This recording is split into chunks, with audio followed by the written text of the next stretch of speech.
Welcome to the deep dive. Good to be back. We've got quite a stack of fascinating material today. It's from Helena Blavatsky's The Secret Doctrine. Yeah, specifically excerpts on anthropogenesis, human origins, and cosmogenesis, the universe's origins. Yeah. Dense stuff. Absolutely. And it challenges pretty much everything we think we know about both, doesn't it? It really does. Throws a wrench in the works. So our mission for this deep dive, let's try to unpack these really intricate, interconnected ideas, about the universe, where humans come from, and all these hidden meanings in ancient traditions. And pull out the most surprising bits, the really insightful nuggets for you. Cut through some of that density. Exactly. Okay, let's dive in. Let's start big, really big scale. The idea that the universe itself is like a mirror, reflecting what the source calls the divine mind, or the logos. Right. And the source stresses, this isn't just one big logos for everything. It suggests every world, maybe every planet, actually has its own logos, its own reflection principle. The example they give is the sun in Egyptian tradition, seen as the eye of Osiris.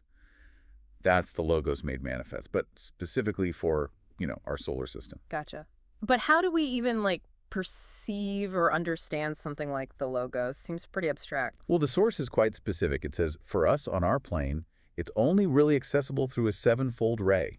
And that ray comes via something called the demiurge. The demiurge, the creator figure. Kind of. Presented here as the architect, maybe, of our specific planet. But here's where it gets really interesting. This demiurge isn't painted as purely good or purely evil. Oh. No, it's both, simultaneously. Its character, how it manifests, apparently depends entirely on its different aspects as they unfold in nature. It's complex. So creation itself, right from the start, has this built-in duality. Is that the idea? That's what it seems to point to. And you see echoes of this, the source argues, in really ancient symbols. Think the dragon. Which the source links to wisdom, Yeah. right? Exactly. Wisdom, adepts.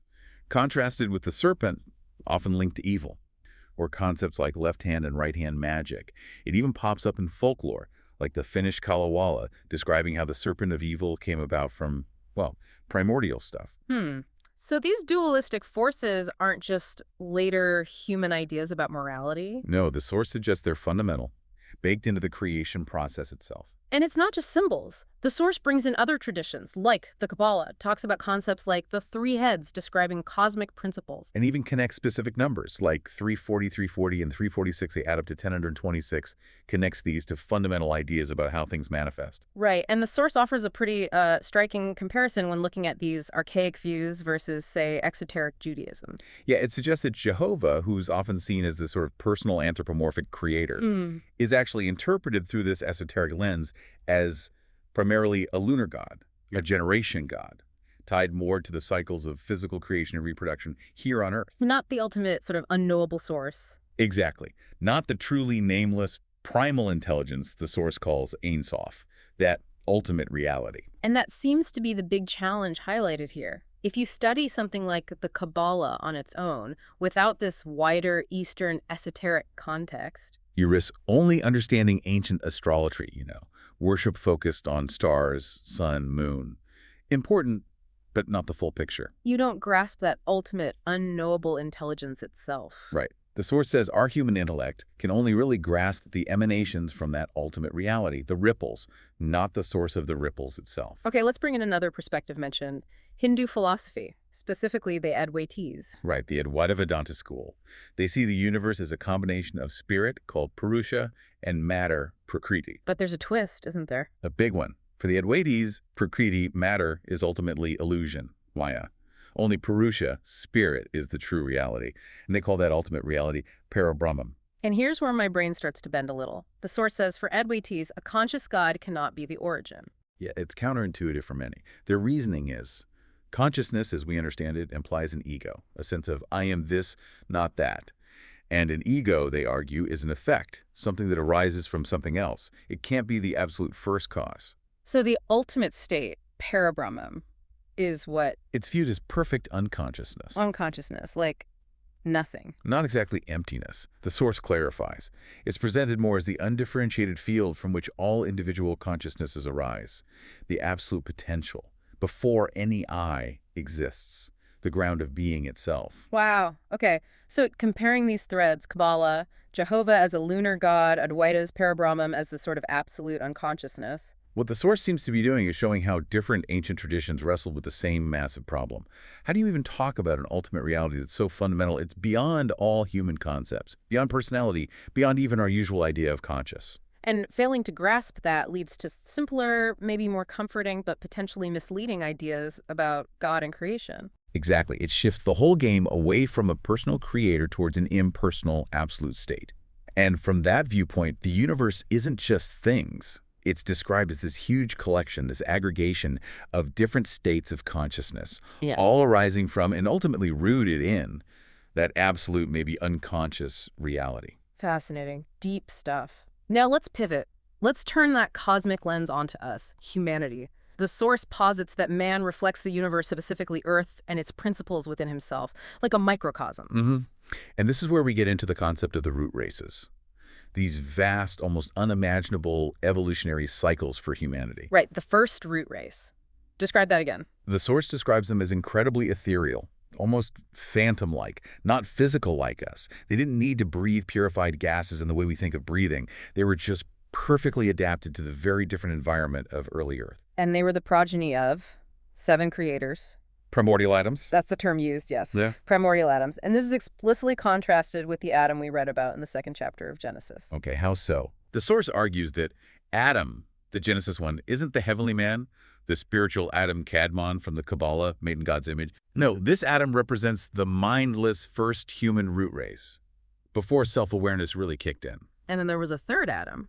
Sort of metaphorically, yes, representing the race that separated, that gained opened eyes, which seems to mean gaining consciousness, self-awareness, maybe even the knowledge of good and evil associated with that Genesis story. A key moment, then, a huge evolutionary step highlighted, is the transition to the 3rd and 4th root races, moving from beings that were, sexless or androgynous? Right, double-sexed or sexless, to becoming distinctly male and female beings, a massive shift. And this profound change is hinted at, apparently, in myths all over the world. Yeah, pointing to this bisexual element found in many creator deities, like Brahmavak in Hinduism, or even reading Adam, Jehovah, Eve through this esoteric lens. You get this, Cain and Abel, presented not as literal first sons, but as allegorical figures representing aspects of this deep biological shift, linked to changes in races and the separation of sexes. That puts a whole different spin on it. So the monad's journey, that individual spark of consciousness, is described as an arc, right? Exactly. A descending arc, first, spirit moving into denser material forms, then a turning point, the middle, where spirit and matter are kind of balanced in man, experiencing the physical world fully. And then? No, then an ascending arc. Spirit starts to reassert itself over the physical, leading eventually to wisdom, but wisdom gained through all those experiences in matter, not just abstract knowledge. Okay. Now, brace yourself for this one. The source claims that of all mammals, man was the earliest and is the, indirect ancestor of the ape. Did I read that correctly? You did.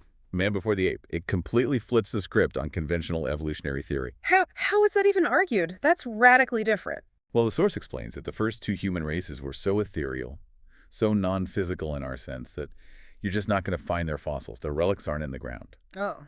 Man, in this view, is presented as a sort of storehouse, containing all the potential life seeds for this whole round of evolution on Earth. The later physical forms, including apes, are seen as side branches, divergences, maybe even degenerations from these earlier, more spiritual human archetypes. That is a fundamentally different way of looking at our origins, and it seems connected to another detail mentioned, the early 4th race, the Atlanteans, possibly being 3-eyed. Yeah, potentially linked to Cyclopean remnants, those huge megalithic structures found around the world. Yeah. The idea floated is that innate inner senses, spiritual, psychic perception were active or normal in these earlier races. Like a 3rd eye, literally or metaphorically. Perhaps.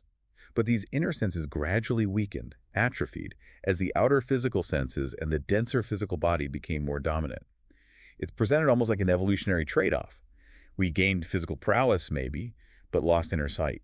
Which leads directly into the source's critique of what was then modern science, especially Darwinism, the idea that man evolved from the ape. Right. The source actively disputes that linear progression. It even cites scientists from the time who questioned it, like Danilevsky, and notably de Quatrefages, who was a respected anthropologist. And what did de Quatrefages suggest? Based on comparing brain development, he actually floated the idea that apes might descend from man, not the other way around, reversing the common assumption. And the source emphasizes the huge gap, right, between even what they call a primeval savage who could use fire, build tools, speak, and the most advanced ape. Exactly. The structural gap, the mental gap, it's vast. The argument is that the time frame usually given by science is just too short for only natural selection to bridge that gap. It asks implicitly if something else must have been involved. So it suggests a kind of special creation, but not in the typical religious sense. Not exactly. It proposes special creation for both man and ape, but on different lines, different evolutionary paths than usually conceived. It mentions a French scientist, Dr. Bourges, who tried to reconcile physical evolution with spiritual evolution by suggesting an interaction between an inner conscious principle, that monad, that spark of spirit, and the physical potentials already existing in nature. So, not random chance alone, but maybe a kind of guided evolution, spirit shaping matter from within over vast ages. It's fascinating how these deep, almost philosophical ideas about origins are then shown to be embedded in symbols and myths we see all the time. Let's dig into that, how ancient myths, according to this source, carry these hidden meanings, often completely different from how we interpret them now, like the dragon. The dragon's a perfect example. The source presents it originally as a symbol for adepts. It initiates masters of esoteric wisdom and knowledge. Which is a far cry from how it ended up, especially in Western traditions. Completely. Later theological interpretations, particularly Christian ones, turned the dragon into Satan, the great enemy of God. The symbol got totally inverted. Wisdom became perceived as evil. And what about fallen angels? That's another loaded term. Again, a radical reinterpretation. The source argues they weren't rebels being cast out in punishment. Instead, they're presented as spiritual beings, maybe higher intelligences, who were compelled by karmic law, the law of cause and effect, of cosmic necessity. Compelled to do what? To incarnate, to fall into physical generation, specifically to endow the early mindless human forms with consciousness, with mind, manas. So they fell to give us minds. That's the idea presented. But there's a twist. Apparently, some of these spiritual beings refused this difficult task of incarnating. Some accounts say it was because they lacked the right kind of vehicle, maybe an astral body suited for dense matter. And here's a really striking, maybe controversial detail. The source claims that figures like the Archangel Michael, often shown triumphing over the dragon, which here means wisdom, are actually presented in some esoteric accounts as being among the first to refuse this creative incarnating role. Wow, that completely flips the usual narrative. Michael refused to help create conscious humans. According to this interpretation, yes, which obviously led to massive confusion and reversal of meaning in later, more exoteric religious stories. Okay, what about Greek myths? Prometheus is mentioned. Seen entirely as a philosophical allegory. Zeus, in this reading, represents the more basic primeval progenitors, the Ptah who created humanity's physical form, but it was senseless, mindless. And Prometheus represents the other group, the spiritual creators, the Devas, who did agree to fall into generation. They are the ones who brought humanity the fire of mind, of self-consciousness, the spark. But it wasn't just a gift, was it? No. With that gift came what the source calls the torture. The burden of responsibility, of free will, the capacity for making choices that could be harmful. This, the source argues, is the real origin of evil. Not a punishment from an angry God, but an inherent consequence of gaining self-aware agency. Heavy stuff. Let's look at a symbol we all recognize. The cross. The source claims it's incredibly ancient, one of the oldest symbols, right up there with the circle representing infinity. And its meaning. Fundamentally, it represents the union, the intersection of spirit, the vertical line descending into manifestation in matter, the horizontal plane. Also male and female principles, the meeting point of different planes of existence. And it argues this symbol is way older than Christianity. Absolutely. Found in Egyptian hieroglyphs as the Tat cross, symbolizing stability. Mentioned in the book of Ezekiel, marking foreheads with the sign of the Tau, which is a T-shaped cross. And Moses marking doorposts with blood. Again, often depicted as a Tau shape. But the meaning changed. Dramatically, according to the source, it devolved over time, lost its deep, spiritual, cosmic significance, and got reduced, becoming more about physical suffering, and eventually, in some interpretations, even taking on phallic connotations. Which leads to one of the most, frankly, controversial claims in the source material we looked at, regarding Judaism. Yes. It argues that, having lost the inner esoteric meanings of many symbols, Exoteric Judaism became centered, unknowingly perhaps, on phallic worship, particularly around the figure and name of Jehovah. How could that happen? The source claims they used sacred geometry, which it calls the fifth of 7 essential keys to understanding universal symbolism, not necessarily for cosmic insight, but sometimes to conceal or represent terrestrial sexual mysteries related to generation. And there's a specific example given, isn't there, about Noah? A really surprising one. It links the tradition mentioned in some texts of Noah praying before the preserved body of Adam inside the ark. Links is allegorically to praying before the phallus, the symbol of generation, within that symbolic vessel carrying the seeds of life. That's quite an interpretation. It highlights how complex these symbols are meant to be. Exactly. The source stresses that understanding these ancient symbols properly requires multiple keys of interpretation, like layers of meaning, astronomical, psychological, physiological, spiritual.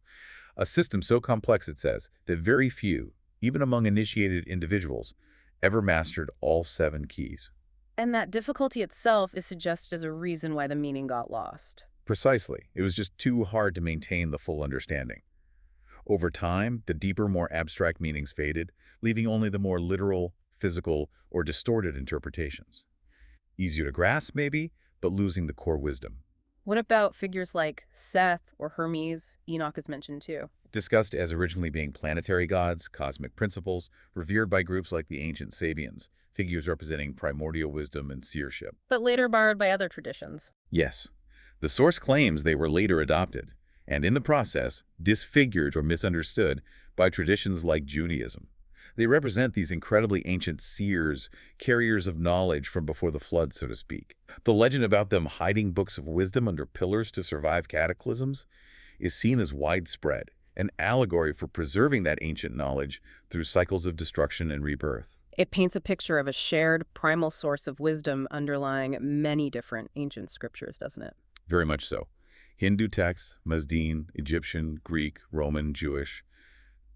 The source sees them not as totally separate, but as different streams flowing from a common origin, all using allegory and symbol to convey great truths about prehistoric events and cosmic laws. Even the Book of Revelation. Suggested as potentially drawing inspiration from the much older visionary traditions associated with Enoch. Let's look at Vishnu in Hinduism. How does that fit this pattern?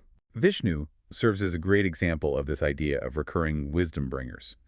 He's described as appearing in different forms, different avatars like Kapila, Chakravartin, Vedavyasa, Kalki across the different cosmic ages, the yugas. And his roles. Imparting wisdom, fighting negativity or wickedness, organizing and dividing the sacred texts, like Vedavyasa is said to have done with the Vedas.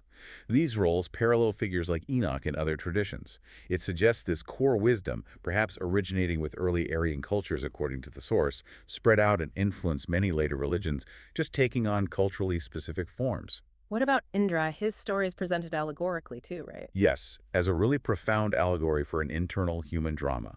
It represents the fall of the higher mind, manas, from its proper connection to the spiritual soul, buddhi. Dragged down by what? Dragged down by kama, passion, desire. He faces consequences through karma. He goes from being this great celestial leader, king of the gods, to becoming almost an antagonist to spiritual practice, trying to tempt ascetics and prevent them from gaining the powers he himself lost. It's a vivid picture of that internal battle between our higher aspirations and our lower, desire-driven nature. Which brings us to karma itself. How is that presented? Not as some kind of judgmental deity handing out punishments. It's presented as a fundamental philosophical truth, a core principle of the cosmos. Distinguished from, say, the Greek idea of nemesis. Explicitly, yes. Yeah. Nemesis became more personified, more like a goddess of retribution. Karma, in this esoteric view, is simply the immutable law of cause and effect, action and reaction woven into the very fabric of existence. So it explains suffering and evil. Not as divine punishment or random chance, but as the natural, unavoidable consequences of actions, whether from individuals or groups, across lifetimes. It's presented as true, impersonal, divine justice, the inherent balancing force in the universe. A noble concept, really, reflecting an early intuition about cosmic order. Absolutely. Now, shifting gears slightly, But related to karma and cycles, understanding this worldview really requires grappling with absolutely immense timescales, Mhm. far beyond conventional history. You mean the cosmic ages? Exactly. Yeah. The source talks about Brahma's age, Mahakalpas. We're talking spans of trillions of years, broken down into smaller but still vast periods called manvantaras, and then further into esoteric racial cycles. It's cosmology on an epic scale. And central to these immense cycles are the stories, the traditions of lost continents, Atlantis and Lemuria. Lemuria is described as the cradle of the third root race. And it wasn't just a small island. It's depicted as this truly enormous landmass, Where was it supposed to be? stretching across vast areas of what are now the Pacific and Indian Oceans, forming a kind of horseshoe shape connecting to regions that later became parts of Africa, maybe even reaching towards the Americas and Europe, a huge ancient world.